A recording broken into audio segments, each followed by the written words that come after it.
Through business, building relationships, and building Waterloo Region, 570 News proudly presents Business to Business. Here's your host, Glenn Pelletier.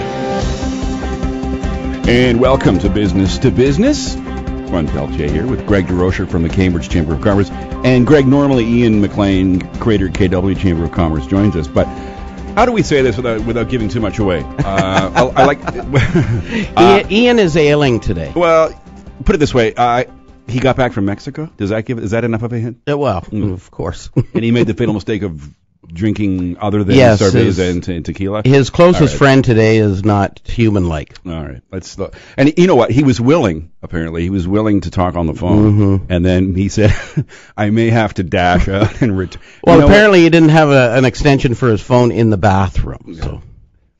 Enough said. He's got to get with the 90s and get one of them cordless phones. Have you heard of those? Exactly. Have you heard of those? Yes, I have. Yeah. What's on the show today, bro? We have. Sorry, did I just call you bro?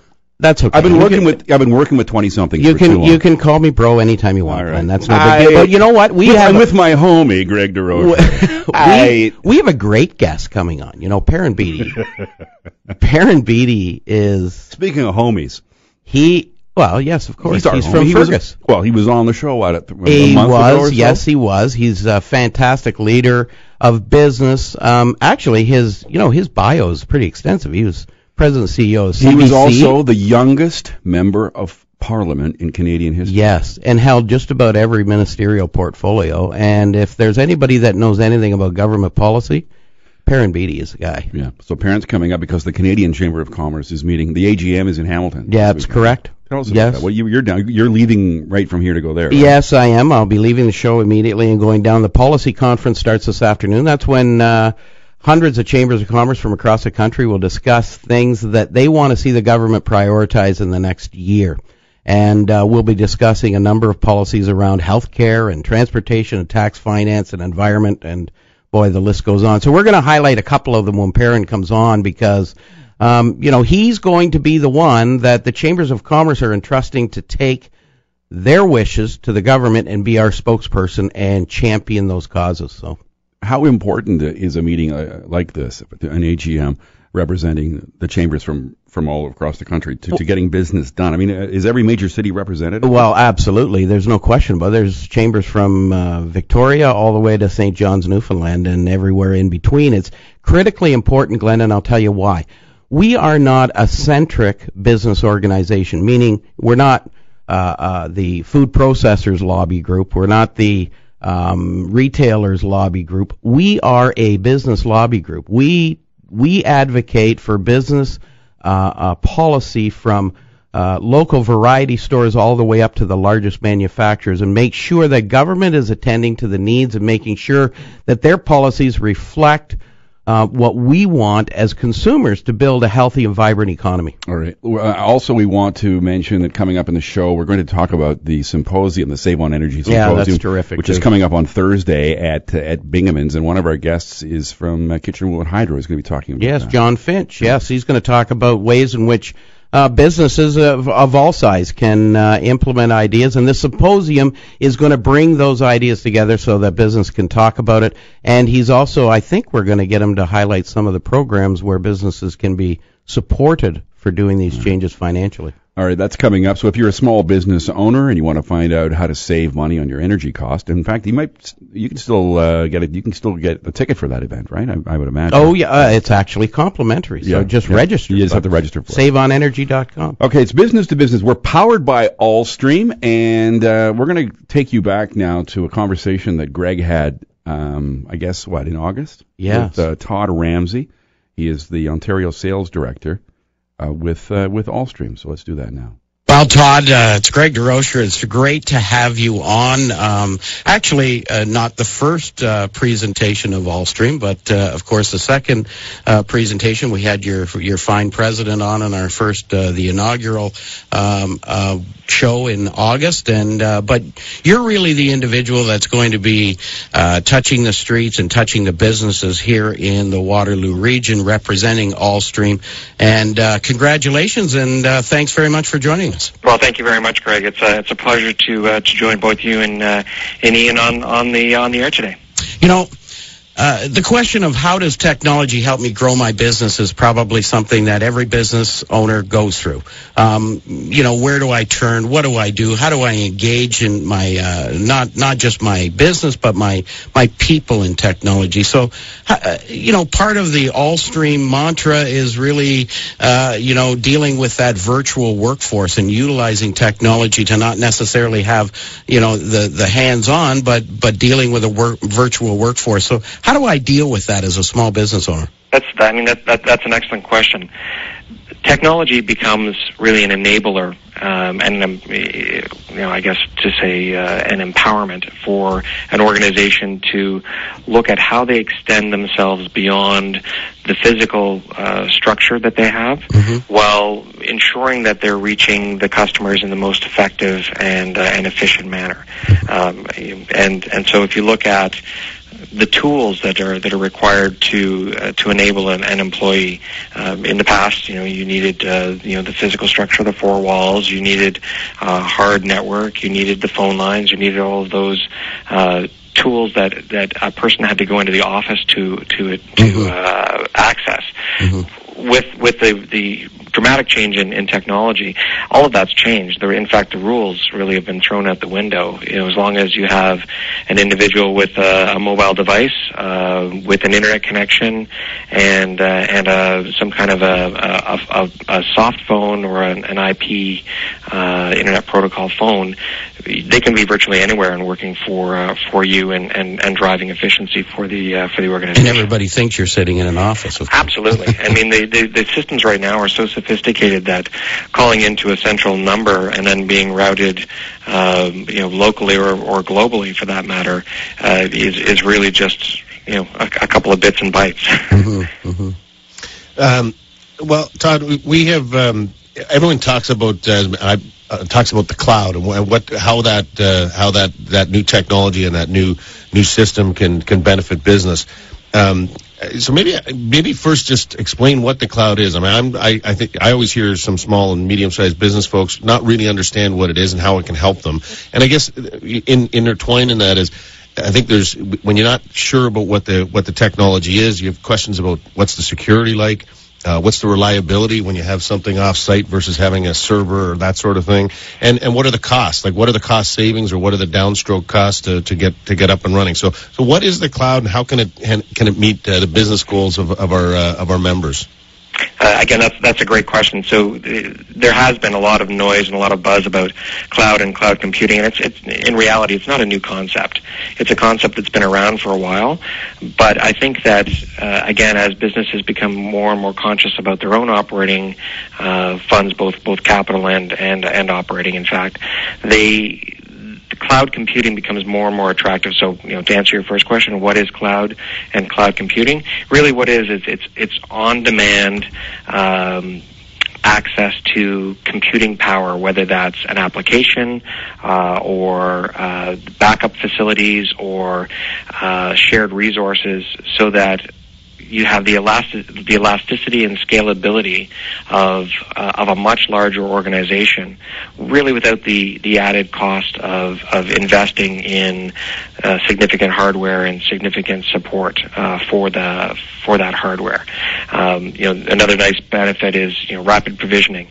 In a non-cloud environment, if we wanted to roll out as a new company an upgrade to, I don't know, we'll pick something like an Office platform, so Microsoft Outlook. That would consume enormous amounts of resources internally as we went through that process. The same thing could be done in a cloud environment at a provider's location without the added cost of the equipment, without the added cost of maintenance, and really just optimizing really the economies of scale. When you look at, again, workforce, wherever they are, we all carry some type of mobile device around, and often we're accessing, whether it's our own personal email or corporate emails. That reliability of that, has become more and more critical as business has evolved, to the point where, once upon a time the phone was the critical piece of business equipment, and I would actually argue that, email and access to information that's corporately held is probably more critical. And so when you look at reliability, anybody who's looking at cloud computing and really an outsourced model, I'll use an older term there, because that's really what we're talking about is outsourcing part of the technical requirements of your organization, not to reduce the resources you have, but to reallocate them into a better place. And so as you look at ensuring that the provider or the customer has access to the information continually, when you look at a cloud provider, are they, what kind of backup facilities do they have? Is there a redundant power source coming in? Because it can be accessible, but the data is housed somewhere, and if where it's housed, the power goes out, that's certainly going to have a performance impact if it's no longer available. You are listening to Business to Business on 570 News, powered by Allstream. We're in conversation with Todd Ramsey. He is the Director of Sales for Central Region for Allstream. And over to you, Ian. Over to you, Greg. Todd, we could probably go on and on and on, because this disaster recovery and business continuity thing is of real concern to small businesses that, I know in my own operation at the Chamber of Commerce, the power goes out and the computers are down and the phone system's down. Everybody just kind of sits around and looks at each other and wonders what the heck they're going to do next. And I've gone through a disastrous situation, losing all my data and that kind of thing. But, what does Allstream bring to the table to give me that sense of security and that sense of comfort that my business, these disaster recovery ideas are going to be taken care of, and I'm going to have that business continuity? I think that's a great question, and the answer, we could talk for hours on that particular topic alone, but the way in which we've approached disaster recovery, business continuity, is to take a very close look at the needs of the customer, and not just today's needs, but what are your needs in the next 3 years, 5 years, and beyond. Because the decisions we make today about business continuity and disaster recovery really are far-reaching. So if we made a decision to go down a certain path because you felt that you really only needed a backup solution, so it was a non-critical application, but then suddenly that application became critical for your business, that could require a significant amount of rework. So what we like to do is spend some time with our customers, understand really not just their business, but how their customers view their business. So in effect, using technology to assist them to make it easier to serve their customers, and then determine what really is critical. So, if you lost access to your database for, 20 minutes or 30 minutes, is that really a critical issue? Well, it may be if you're a banking institution or if you're a retail store doing transactions. Sometimes it's just a nice break in the day. Indeed it is.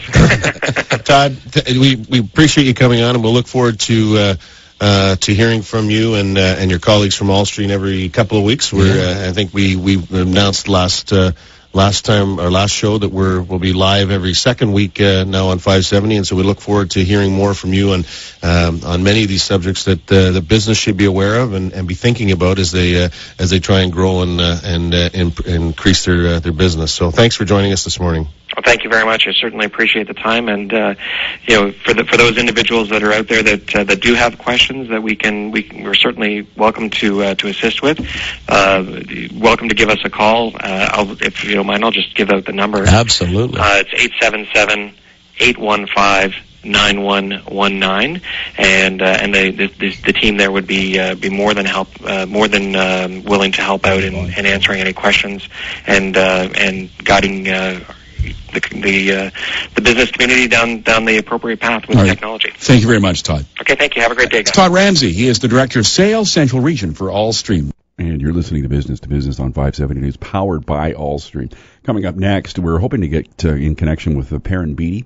He is the president and the chief executive officer of the Canadian Chamber of Commerce, former member of Parliament, became a member in 1972. At that time, made Canadian history. Yes, but a child at that point, too. He became the youngest member of Parliament in Canadian history, and Mr. Beattie will join us next as Business to Business, powered by Allstream, continues on 570 News.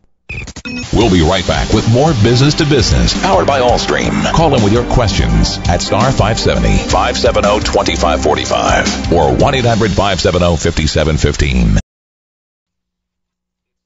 What you know. It's who you know. Connecting community through business. This is Business to Business on 570 News. Powered by Allstream. All local, all relevant. Allstream.com. Here's your host, Glenn Pelletier. Powered by Allstream, produced by the one and only Craig Ainsworth. Conestoga grad, I believe. And hosted by the one and only Glenn Pelletier. And the video producer is Catherine Drake. I believe she went to Mohawk. And she's doing a fine job. And I mentioned Catherine because we are web streaming the broadcast. Yes. And she is the web stream producer. Is that why you dressed up today, Glenn? As long as it's got a collar, I'm dressed up. We couldn't do the show without Craig and Catherine, so tip of the hat to them. Yes, okay, let's get right to it. There's a big event going on this weekend in Hamilton, and by big event, I mean it's a big event. You're there this weekend. In fact, you're leaving right from the show, going back to Hamilton. Absolutely. And what is it? And it'll lead us into our next. Well, it's the Canadian Chamber of Commerce annual general meeting and policy conference, and we had some great learning sessions yesterday and this morning. And in fact, our guest is going to talk about something that was launched just hot off the press, just within the last hour. But we'll be breaking out into our policy resolution debate this afternoon and tomorrow, and trying to get some business done. All right, I believe Mr. Perrin Beatty's on the line right now. Perrin, Perrin, thank you very much for. I know you're busy. You're running from meeting to meeting and room to room, but we really appreciate you coming on with us this afternoon. Not at all. Get yourself back here immediately, Greg. I will, but they're bogging down without you. I'm sure they are. Perrin, I really wanted you to have an opportunity to highlight something exciting out of the Canadian Chamber. Launch of new programs are always exciting, and in fact, just within the last hour, you launched your skills report. Exactly. What we've been doing with the Canadian Chamber, in February we launched an initiative entitled The Top 10 Barriers to Canadian Competitiveness. And these were the key areas, the self-inflicted wounds, if you like, that we've put in our way that make it difficult for Canadian business to be successful.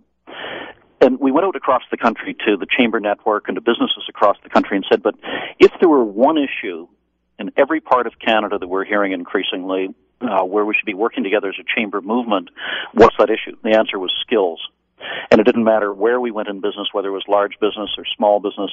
We were hearing that increasingly the difficulty in finding and retaining people with the skills necessary was becoming a serious impediment to businesses' ability to compete. So throughout the spring, we had a series of roundtables across the country. We did surveys that chambers across the country participated in, that their members took part in. We did our own research. We met with sectoral associations and with others. And what we did today was to release a paper entitled Canada's Skills Crisis, What We Heard. If you go into the Chamber of Commerce website, a copy of the report's available, literally hot off the electronic press in this instance, really setting out what we've heard as we went across the country, but then also identifying 4 key areas where we need to focus as a chamber movement in terms of trying to make a difference. So it's really setting out, and this weekend is designed to talk about our work plan for the coming year and what sort of issues are going to be particularly important. This is designed to help us to frame that work plan and look at how we can make a difference for business in communities right across Canada. Mm-hmm. Well, the shortage of skills certainly, even in the radio business, because they've obviously had to come to Ian and I to come on and host a show. But multi-skilling. It is, I think, and you know this because you've heard it from chamber executives from one side of the country to the other. It is the common theme among our members as well.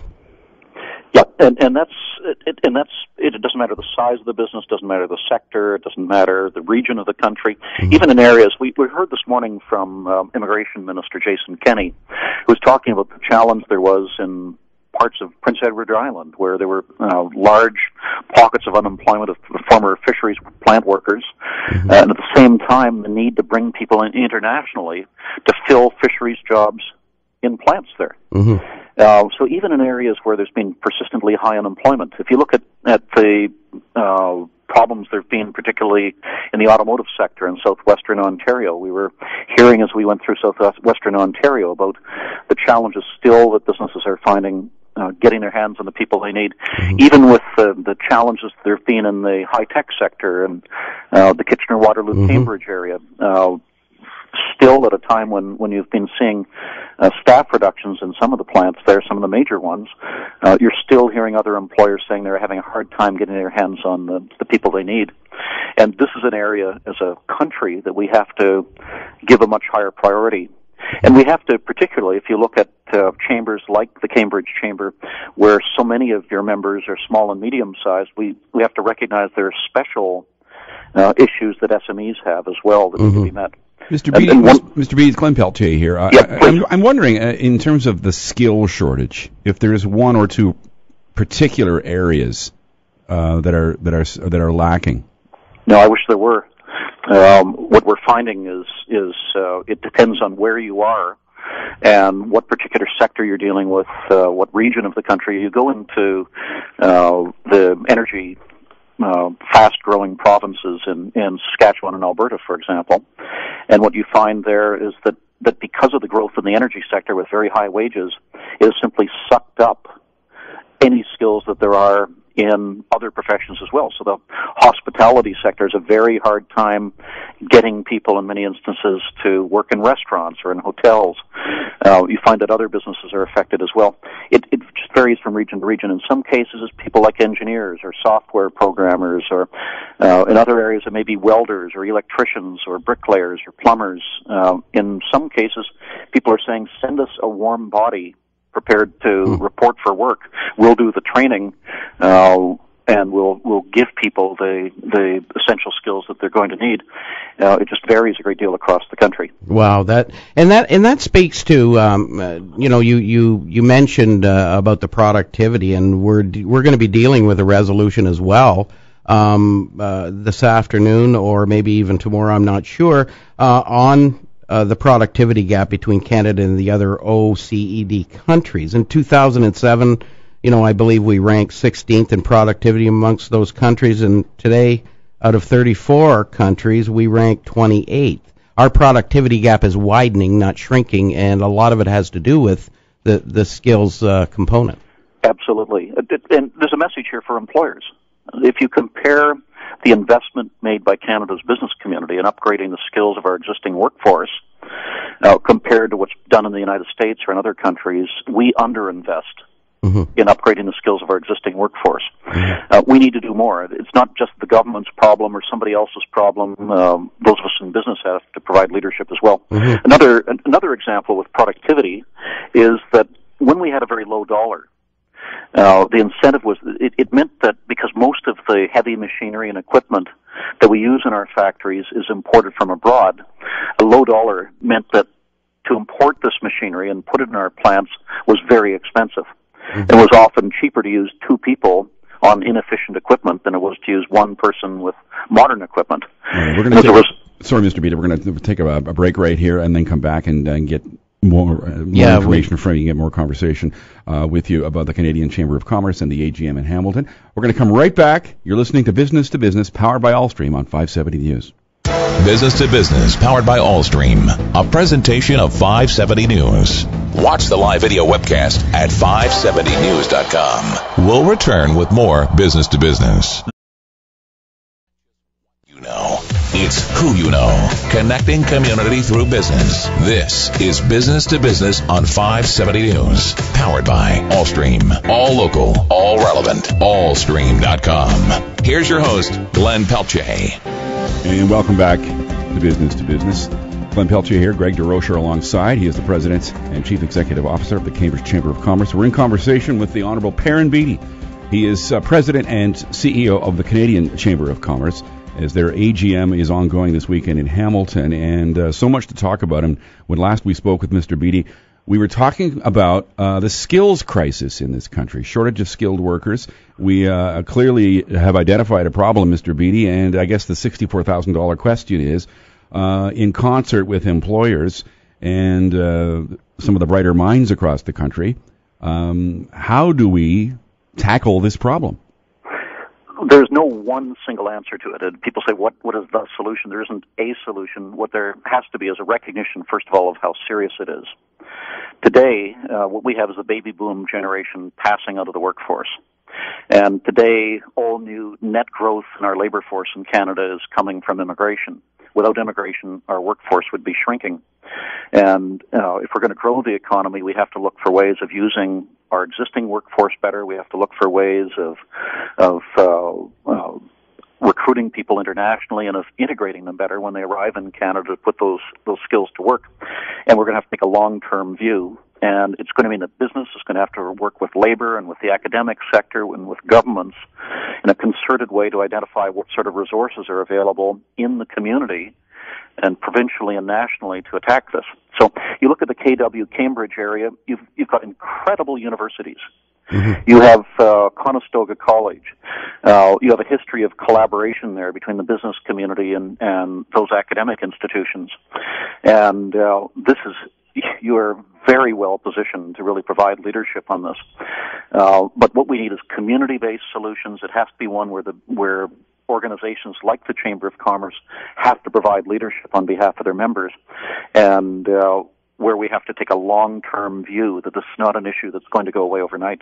But when we talk about the relationship between this and the productivity gap, and that's one thing, we've obviously recognized that in comparison to other businesses in the OECD countries, that they obviously invest a lot more money into the skills training of their people and into their machinery. How though, Perrin? Because we've had government programs after government programs trying to attack this productivity gap, and we just can't seem to get any wheels under it. I think, Greg, the first thing is that those of us in the business community have to turn the spotlight on ourselves and say, there's a temptation in Canada to say, I have a problem, what's the government going to do about it? Mm-hmm. Government's a key player here, but increasingly we have to look at self-help and say, we have a problem, what are we going to do about it, and how can we in the business community provide leadership? There are stellar examples in your community of companies that are reinvesting in their workforce, that are ripping out equipment that is obsolete and putting in the most modern equipment in the world, and that are looking at ways of improving the productivity of their workers and making it, in the process, a much more attractive place to exist. Unless we do that, unless we carry our share of the burden as a business community, we risk being put out of business by people who are more productive than we are. But we seem to be that, we have that risk-averse business attitude, and we look at our friends to the south, where many people would say, well, business is better in Canada than the United States. Well, yes, that's true, but our productivity gap is widening between us and the U.S. Well, and that's a major concern. There's no doubt that Deloitte did a survey this past year, and they found many of the same things we found in terms of the barriers to competitiveness. One of the ones, though, that they highlighted was they found, in comparing the Canadian and U.S. business communities, that asked to self-rate, to self-score, the Canadian business community and the U.S. business community each said that they had about the same tolerance of risk. But then when they drilled down, they found that Canadian businesses tended to be more conservative, more cautious, more risk-averse than U.S. businesses. What did this mean? It meant that, for example, for the startup in Kitchener, Waterloo, Cambridge, small IT firm, that it's hard for them to get the investor capital to get started because people were afraid about taking the risk of a new business. Mm-hmm. And risk aversion is something that is affecting our competitiveness as well. Mm-hmm. Well, it's interesting because I sit oftentimes in some groups of of investors that are looking at a potential company, and one of their very first questions was to the company making the pitch for investment is, what's your exit strategy? And continually this company will say, well, my exit strategy is to build it to this level and then sell it to someone else in the world who wants to foster the product even further, and that's scary. Yep, and what we need to do in Canada, we seed these new companies.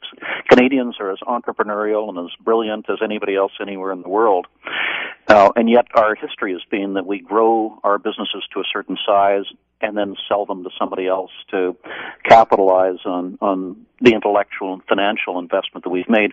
We need to look for ways to grow Canadian SMEs into world leaders. In your region, you look at Linamar and Guelph, which is a stellar example with about 16,000 employees that they have at this point. And it's a world leader that started from one person who was very good at machinery. Yes. Yeah.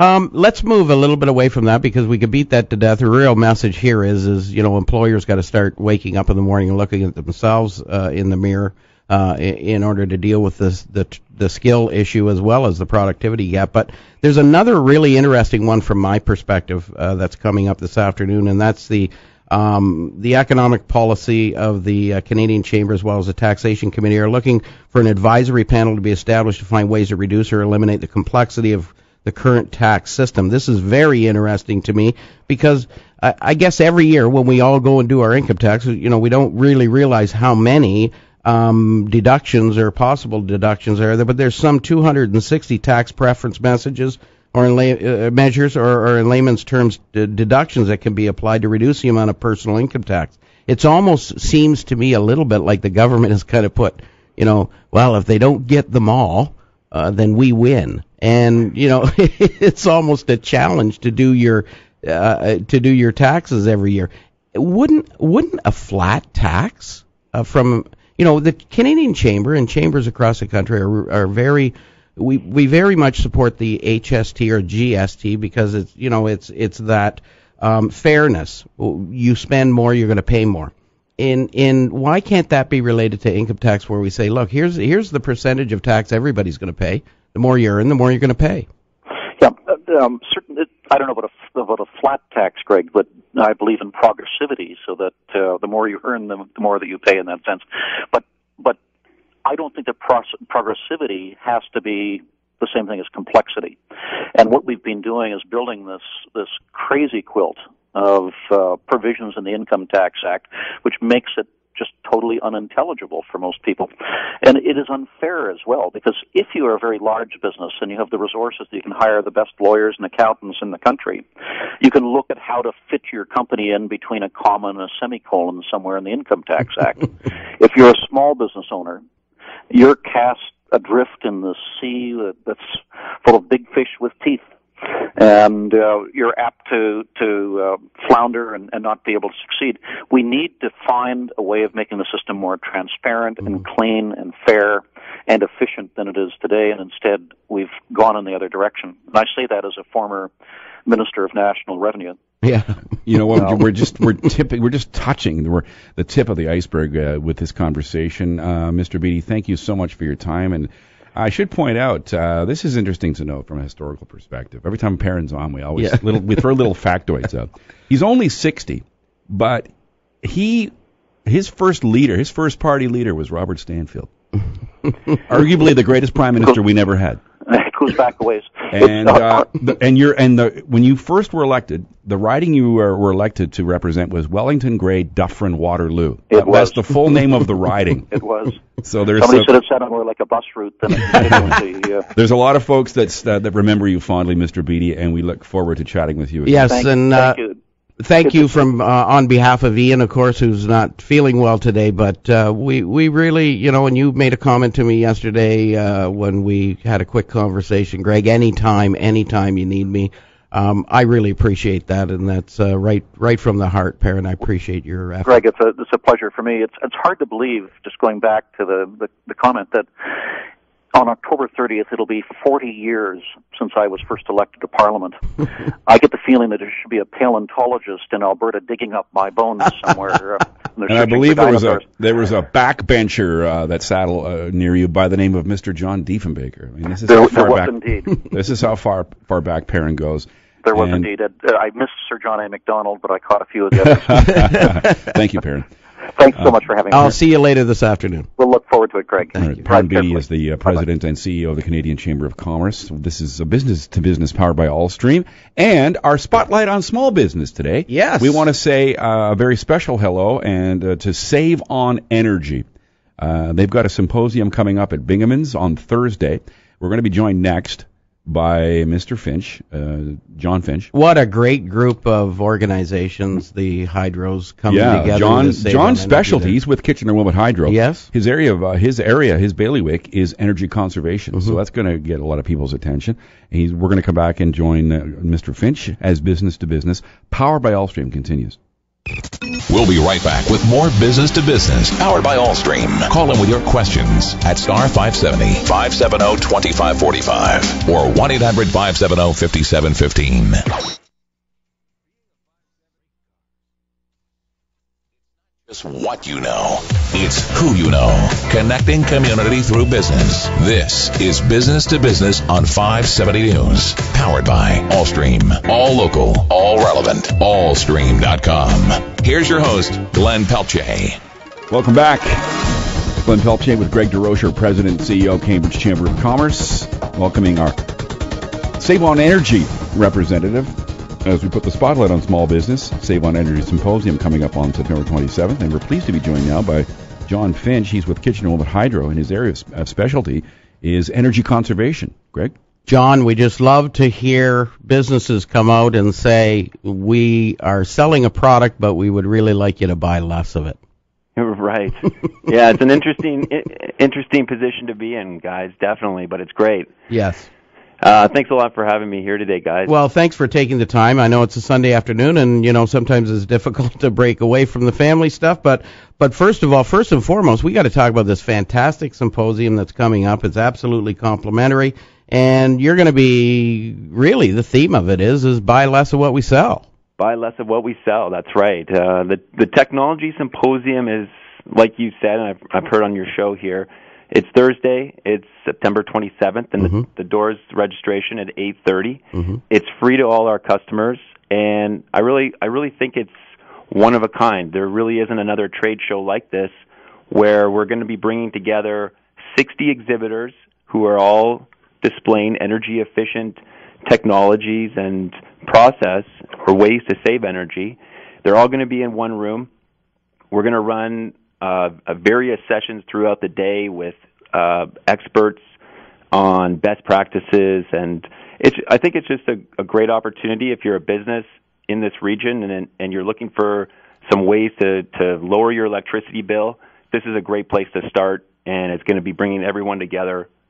It's the third annual, and like I said, I really think it's one of a kind in Southern Ontario. Well, and I think it's absolutely critical that businesses rally around this because, these are simple and easy things in many cases to be able to do that. And, of course, there's programs there to help support business in order to make these changes that are really vital to their long-term overhead expenses. Maybe you want to talk or bring up some of these Sure. Little incentive programs that are there. Right. Definitely, because that's really where people are going to see the biggest impact here. So I work very closely with Waterloo North Hydro and Cambridge North Dumfries Hydro. As you said, I'm from Kitchener-Wilmot Hydro. The three electric utilities work closely together here to deliver energy-saving programs to businesses across the region. We offer cash incentives from the Ontario Power Authority to businesses that invest in using less electricity. So you ask what program? Well, there's a lot of programs, but today I'll stick to the main one, and that's the retrofit program. It's definitely the most commonly used program across the region, and it can apply to the majority of equipment efficiency upgrades. So what does this mean? This program offers up to 50% of the total project cost of an energy-efficient upgrade. And this is a significant contribution obviously, to an efficiency upgrade. And I've seen now many cases in the last year where commercial customers will see a return on investment of less than 2 years, and even in some cases less than a year. Mm-hmm.